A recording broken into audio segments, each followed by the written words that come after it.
same day. Yeah. Reminder. Yeah. Okay. You working? Are you whole again? Yeah, we're recording audio. Okay. Yay.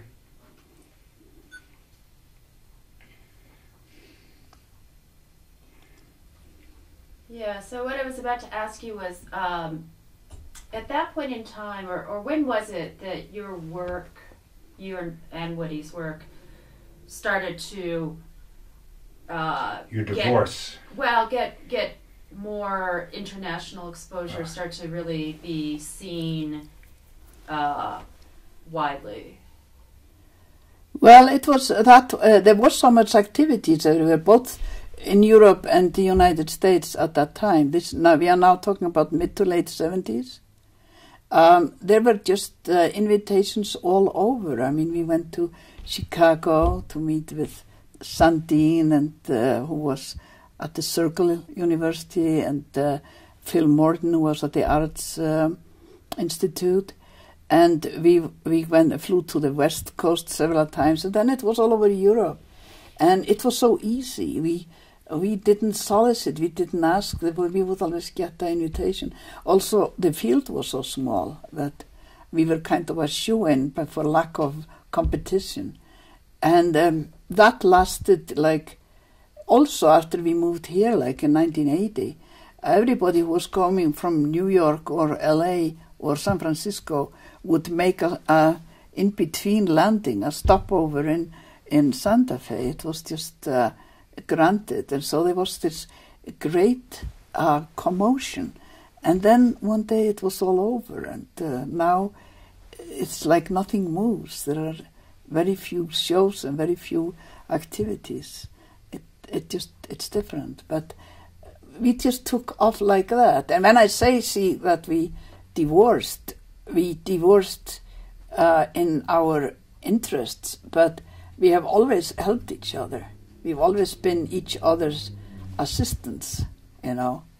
But it's different when you're working totally on your own and doing what you want and being able to call on Woody to assist you.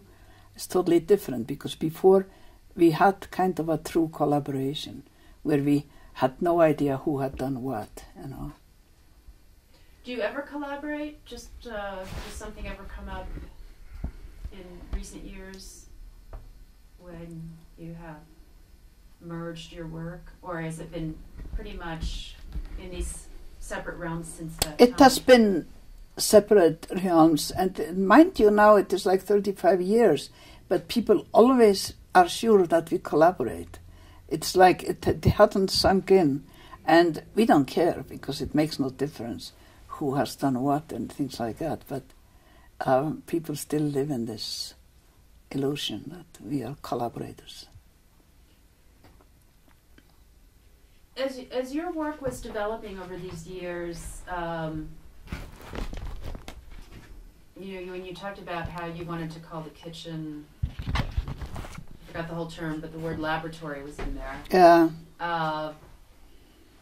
To what extent has your work been a kind of ongoing laboratory, or would you say, I mean, to what extent is it this ongoing experimentation, or how would you describe it? No, we are very true still to our experimental attitude. I never tell people when I show work for the first time. I don't say world premiere or anything like that. I just sneak it out there, and then I look at the audience when they're looking at the work. Gives me a lot of feedback and opportunities to change things. So it's so good to not have announced it as some kind of a work. So it's the whole attitude of experimentation, and it's so interesting to have feedback, to have the audience either like it or dislike it, or the part that you thought was the best doesn't jive, and then there is another thing that you don't know why it's even in there, and that catches, that is the right stuff, you know.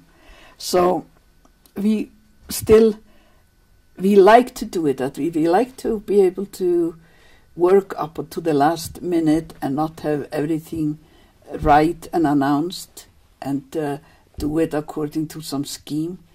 But it is harder and harder because people don't accept it anymore. Like, we are going to do a show in a couple of months, and the people who are organizing the show have basically no idea what we are going to do. But they trust us. We have worked with them before. They are local, Santa Fe. And they trust us and we trust them. And then it becomes so interesting because we really don't know yet. We have a gist of it, whole thing. But it has to come together or not come together. And then it's a failure. But you must risk a failure because you just can't go there and work on some kind of a success because it invites boredom, and it's better to have failure than boredom. That's my opinion. Hey. Hey. How are you doing, Craig? I'm doing great. If I can have by getting kind of getting close-ups, and if I could just get some, I'm afraid of making noise on there. Well, so I'm just right by the mic. Yes, I'm going to just do something really quick here. Okay. That's all right. And I promise I'll put this all back. But it's nice. I'm doing fine. Audio. We are all rolling. And I'm turning on the camera. Camera likes to be turned off, I've discovered, in between, so it doesn't heat up. Yeah, we had that heating thing, you remember? No, that's a major that was a major flaw. concern. Yeah. What I was going to ask you is, clearly there's been this ongoing trajectory of your work. First, it's this strong collaboration with Woody, and you said you became interested in mounting cameras, and then I, from some of your more recent work I've seen, and I'm thinking especially of one of the pieces in Kansas City where it's almost like you're in a cube of these scenes from nature. Do you know which one I mean? It's like the screen splits into this. Yeah, well, it is because, it's an installation, so it's supposed to be on 5 projectors. Right, so, that one, I think you had said you had shot fairly recently. And that's in Greenland, actually. Okay, right, in Greenland. Yeah. So, are there certain themes, or how would you describe, say, where how your work evolved here in Santa Fe? Well, it is always about the signal processing, one way or another. It's like I never really stepped totally out of that. It's my modus operandi. So in 96, I was invited to go to Amsterdam to work at Stime, and Tom de Meyer was sort of their visual engineer, software engineer, and he was dying to start making kind of a software visual synthesizer. And he had his ideas, and I came there and I was very kind of uninteresting, and he was trying to find out, and he wanted to have everything MIDI controlled. And he said, you don't know much about MIDI control. So we were very suspicious of each other. But then he showed me displacement. And displacement is when you use a secondary image to affect the primary image. So that according to the light content of this secondary image, the first image will lift up or come down and make some kind of a mountains and valleys and things like that. And this is something that I don't know if it can be done in analog video. I had never seen it, and I became extraordinarily interested.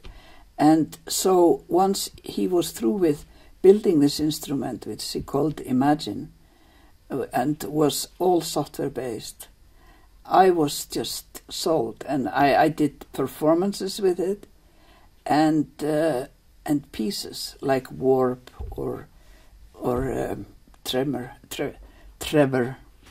and they are from that instrument. So I would say that for me, it has always been about the signal, about using audio to make video, or video to make audio, or a third kind of a external source that affects the audio and the video. And now it is so much used, the signal processing, this term, and it is used in sciences, it's used in software terms, it is known. But that time when we started, like in 1970, signal processing was basically unknown in art. It's always been known in science, of course. So it's interesting to see how everything eventually turns into that it is so dominant in the culture. Yeah. And that the technique you're talking about is the one where the software picks up the motion, right? So anything that's still in the frame isn't affected by this. Is that that's the? Yeah, it is one of them. See, actually, all of Rob's tricks are in Imagine as well, and except the tunnel. He had the old stuff he did. Yeah, the tunnel and the water and the pearls that Rob has done. That's a typical also signal processing. But otherwise, a lot of the same they overlap each other because there is this conventional stuff that everybody does, like the green screen and that kind of a keying and luminance keying. And there are certain things that are just used, layering, which has become, so prevalent that you don't ever have an announcer on the TV behind the real background. He has always put in some other background, so on and so forth. But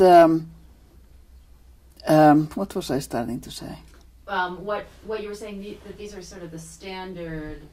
Yeah, these are the standard video tricks. But then there are all these unconventional that only artists want and can use. And that's what's so interesting about some of these programs that have come out of there, like Imagine, or like everything that Rob is doing. It is so utmost uncommercial and will never be used. You will never see Dan Rather sticking his face out like that and distortion and things like that. So that's kind of my playground. This is probably an annoying question. Oh, good. Oh, good. One annoying question. I mean, maybe they all are. Finally. Yeah. Don't distinguish it. But because you probably get asked this, and I know I don't like the question myself, but You want more water? Do you have a sense? What is it that you've talked about? How you like this mesmerizing space that this process can take you to. But after all these years, are there other? Do you have a sense of what else it is that motivates you or excites you to continue to work with these images the way you do? No, I really feel I haven't. I have only scratched the surface. I might be wrong about it. I might be finished, and I might have done everything I'm interested in as far as signal processing goes.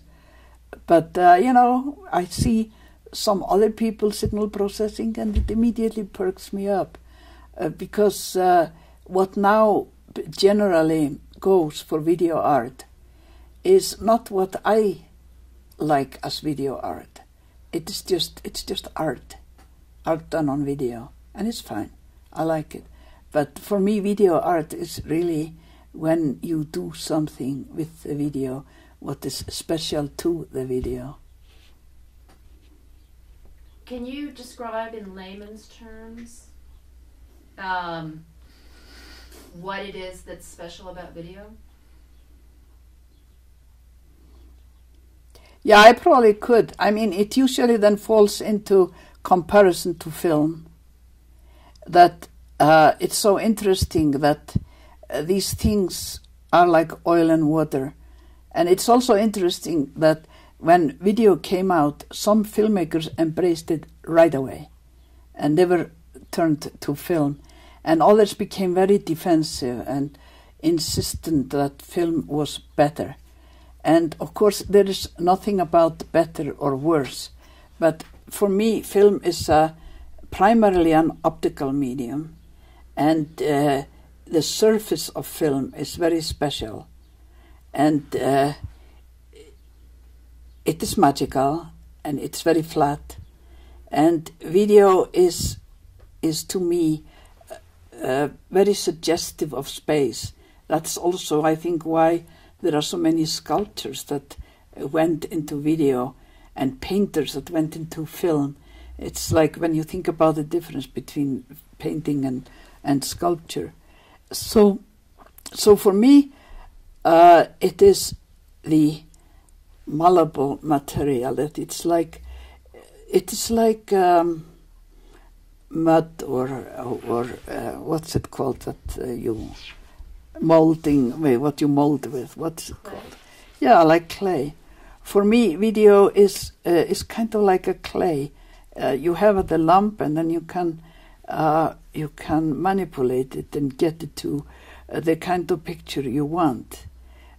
Whereas film basically accepts what comes in through the lens, although that's not totally right either. And you think about brackets or scratches and things like that. But for me, it is the art material. It is the material. If you are doing lithography, if you're doing oil on canvas or whatever you're doing, it's a dialogue between the artist and the material. And the artist chooses the material because that is going to serve him or her in this particular work they are doing. And that's exactly for me with video. And the other video that's now so prevalent because of digital having taken over both film and video, sort of married them into a single medium. That video is not malleable, is for storytelling, which I'm not interested in. So I would say that I take the part of the image making, moving image making, that is not a story. Does that say something? Can you just quickly talk about time in your work? Like what? How does your work work with time? Time is the most mysterious element. Not only our time here on Earth, and the time and the universe and everything, but the time of works, and it is so unexplainable. And if you come to music, sometimes. You know what? My thing stopped. We're gonna have to take up on it's time. hot. Because hot. Hot again. Yeah. Did it actually stop? No.